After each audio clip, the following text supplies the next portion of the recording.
Welcome to my channel. It's called Lunasa. So, we think so poorly of ourselves, and I think that has to do with the way we've been taught Christianity. So, with Christianity, we're taught to think of ourselves as lowly, we're to be humble, not arrogant, and God is all powerful, all wonderful, and we are weak and poor in comparison to Him. And that's positioned as being something that God loves and is respectful of God. But Florence would actually challenge that and say, no, you know, think highly of God, but also think highly of yourself. Because she has this one affirmation that says, when you see limits in yourself, you're limiting God. And she has another affirmation that says, God needs you just as much as you need God. And so it doesn't benefit God at all for you to think so poorly of yourself, for you to think so badly of yourself. It's not a mark of honor, it's not a badge of honor, it's not even useful. The more you elevate your self esteem, the more you elevate your self concept and your self image, the better you are with God. Because basically you're a channel through which God can work through. Your hands are his hands. Your life is an opportunity for him to do good in this world. And the better you are at holding your chin up high, and the better you are at being proud of who you are and conducting yourself with that poise and that confidence, the more God can work through you. And so I think Florence really would want us to think more highly of ourselves. Um, there are two things that I think you might enjoy learning about on this topic. I mean, first of all, it goes back to Genesis. Genesis makes it clear that we're made in the image of God and given these responsibilities that mirror what God does, like having sovereignty and dominion.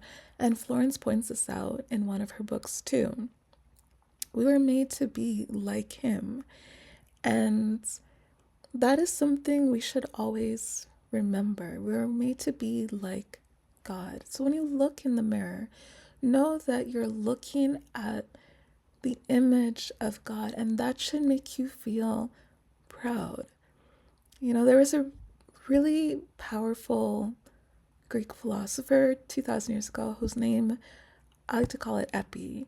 He was one of the great Stoic teachers, and he told the story of how his students didn't, well, they believed that they were sons of God, but they didn't really believe it to him because they, just like us, think so poorly of themselves. And he said, if you guys were the sons of Caesar, you'd be so arrogant. You'd be so proud. You'd be so confident. You'd walk around with your chin up, head held high, and you would just feel so good. How much more should you feel good about yourself knowing that you are children of God? And this is something that goes all the way back to the creation, to Genesis, that we are the image of God. So often we think of ourselves as no better than the dirt on the ground, as no better than the uselessness of like the mud on the ground. It's like, yes, we're made of clay. Actually, that's something, well, Epi talked to Zeus. Stay with me. And Zeus actually said this to him, which is that humans are made of clay, which has its limitations. And so he gave us characteristics of himself. So that's an idea that goes to Genesis and goes far beyond Genesis. But we're not as insignificant. There's a spark to us. There's something special about us, and I think it should kind of like sink into us a bit more. And the second thing that I want to point out to you that I think you'll find fascinating is the divine order. Again, we've been taught wrong because we're taught that God is all powerful and decides, and then we show up and agree. And that's not how it works. We start, we are the first mover, and then God is all powerful to make it happen. We start it, and God is the divine intelligence to make it happen. So we are the first mover. The divine order is that it starts with us.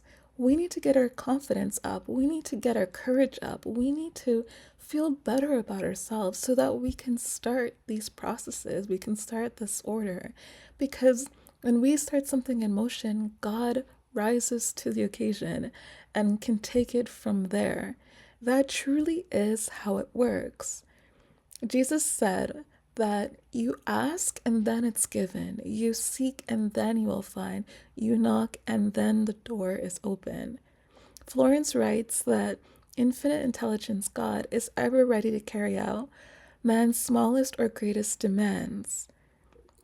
So we need to flip the script and realize that we're not waiting for this all powerful, all everything God to do everything for us and then we just accept it and say thank you.